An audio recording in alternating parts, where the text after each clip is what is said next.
It's been quite a while since Sonic Colors Ultimate released for everyone to play. It's been well over a month and a half since the game launched, and it's been over a month since they first announced that patches were coming to the game. Multiple patches to fix several issues throughout the game. But so far we've only had one patch, which was for the Nintendo Switch, and for the rest of the consoles it was one patch each, version 1.0.4. For the Switch it fixed the seizure glitches, and for the other consoles including the Switch it added Godot into the credits. But now we've had to be reaffirmed yet again by Katie from the Sonic social media team that the team at Blind Squirrel Games are still working hard on the game and that she's going to update everyone once we know when the patch is coming out for the game. So this confirmation from Katie happened a few days ago and we've still heard nothing. So we still don't actually know the exact timing of this supposed upcoming patch. But I just wanted to discuss things that I've been trying to find out on my own, trying to get in touch with the team themselves, what I think they're going to patch, what I hope they patch,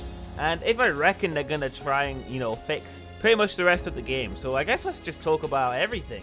So I had a hint of the game being still worked on for a future patch by SEGA themselves. Basically what happened here was that the SEGA support team reached out to me and were just thanking me for my videos covering the glitches for Sonic Colors Ultimate, and then they further asked what kind of stuff, if I could add any more glitches to the list. So I pretty much just told them that the most important stuff were the sound glitches and the game crashes, because at that point I had the mindset of a patch is probably coming out extremely soon, and the first things they're going to want to touch are the game crashes and audio glitches, because I thought we were getting multiple. But now I don't think that. So I tried to tell them that stuff and they're very grateful for it, so that's awesome. I'm very glad that I've been able to cooperate with SEGA on this and just hope to get the game fixed in a way better state, because the way they released it is honestly, it's disgusting. I just can't support it, Like, it's obvious that the game has had some sort of development crunch or something, where some of these glitches are so obvious that there's no way that they were missed. They're probably just like screwed for time, which is a shame to see. I really hate seeing that in game development, but it's happened yet again with Sonic. Furthermore, so I had some bad luck because I tried to reach out to the team themselves to ask, this was before this was confirmed, if there was going to be an upcoming patch, and they didn't respond. I guess fair enough, like, they're probably busy working on the game and other projects. I've also had confirmation from other people at SEGA that my videos have been sent to them, so at the very least we know that the glitch videos that I've made, their team are aware of all of those glitches now thanks to those videos, so that's good.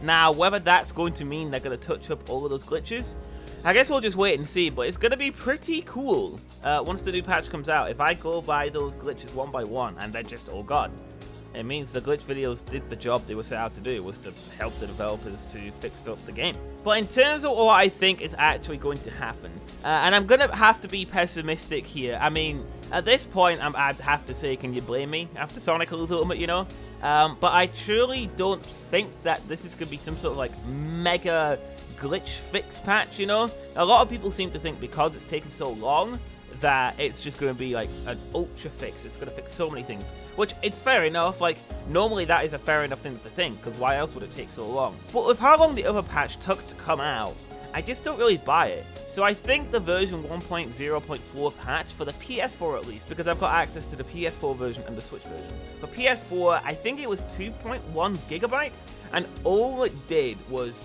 fix the Gameland multiplayer thing. It was on stage, like Act 5-2, with the ground just like glitching out like mad.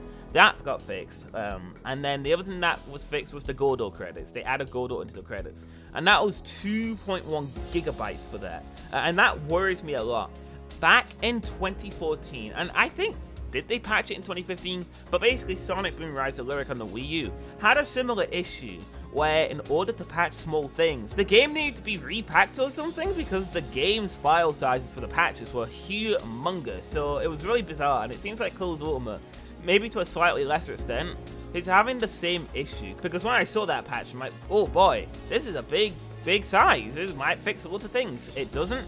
It's just really sad. So with that in mind, because that took so long to come out, for just like a simple adding Godot to the credits thing, I worry that the amount of glitches that are going to be fixed aren't going to be as major as everyone believes. If I had to predict what was going to be fixed, and this is what I really hope, would be the priority stuff, would be the game crashing. Because I do speedruns of this game, follow me on Twitch, Twit98, but I do speedruns of this game, and the game crashes quite often. More often than, like, it should, which should be nothing, obviously, but it just crashes at random times. Sometimes on one day I'm speedrunning it, it'll crash like 5 times within 3 hours, and another day it just won't crash at all.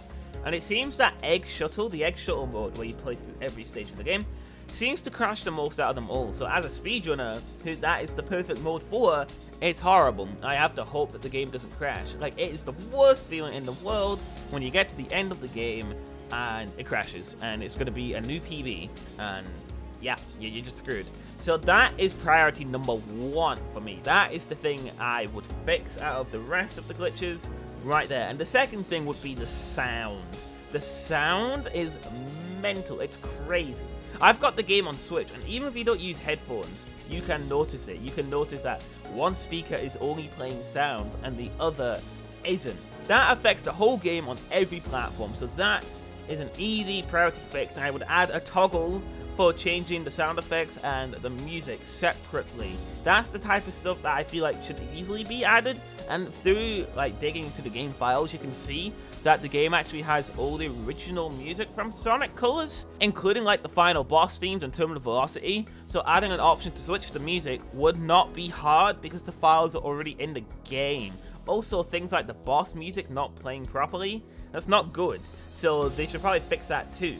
But I think things like popping are also really distracting. Or the black void in Aquarium Park. Just things like that that are mental. There's also a new thing. See, this is why I might make another glitch compilation video. The only reason I haven't made that video is because I thought the patch was going to come out sooner, and I thought it would have been a bit pointless to make that right next to a patch, you know?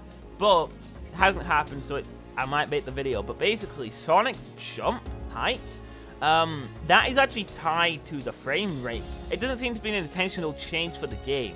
So if you play it on the Switch, which runs at half the frame rate as the rest of the versions of the game, the jump height is way lowered compared to every other version.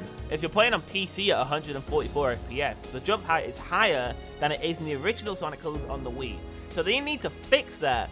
So I assume they wanted it to be like the jump height in the original, so make every console version, and every version as a whole, jump height be the same. That needs to be a thing. We need to stop glitches where textures just don't appear. They need to fix the sounds for the WISPs not playing. Basically, there's a lot, but the priority are the game crashes and the music. But I'm really hoping that they've got my videos now, they just fix as much as they humanly can since they've been given so much time. But like I said before, it seems that maybe patching these things is harder than we think. Even though it is, I do have to question it a bit, because we've been seeing modders fix all of these things like Sonic's eyes. The movement for his eyes actually works if you mod the game on PC, and they've just fixed so many other things, you know? So I do have to question at some point, like, what's happening, you know? Like, what kind of complex systems are these? Like, modders can do it, but the team can't? Yeah, it's just really weird. So I don't quite understand it. But I guess that's just kind of it. And that's really what I want to make. Also, I want to put this in here. Whereas SEGA are just telling us, yeah, patches are coming, we promise, and there's no patches out yet. We've got Metroid Dread and Nintendo telling us there's this one glitch in this game, which you have to go really out of your way to find. We are going to be patching this by the end of this month. So they're super specific on what the glitch is, how to avoid it, and that they're going to be fixing it before the end of the month. And I just wish we had that kind of transparency with SEGA. So maybe in the future, that should be a thing, you know? So they should take notes from Nintendo, definitely. Because it's like, oh, fine and dandy, but yeah, there's a patch coming. But like, those are just empty words if the patch doesn't come, you know? Because it kind of saved them a bit when they first announced it. I think it was around September 15th or something. It kind of gave them some good press that, oh my god, they're addressing the glitches. But then, outside of the seizure glitch, nothing has actually been fixed, really. So it just feels a bit disingenuous for sure. But if they fix everything, you don't worry, I'll be sure to report on it. I'm going to report on the new patches anyways, because I've already gone so deep into this, and if there's things that still need to be fixed, then could help the team yet again with that kind of stuff. So yeah, I just want the game fixed, you know? I don't want to see this game turn to shit. But no, that's everything I've got to say. So let me know what you guys think in the comment section below. Also, I made a new video, and it was about Nintendo Switch Online. You should watch it. It was very interesting, and the Sonic is in it. The Sonic in it, because they talk about Sega Genesis games, and the Sonic 2 footage, and the Sonic. So you should watch it. You should watch it, please. It did really bad. The video did really bad, but I thought it was an important issue. Anyways, with all that said, thank you for watching, and I'll catch you in the next video. Peace out, my dudes.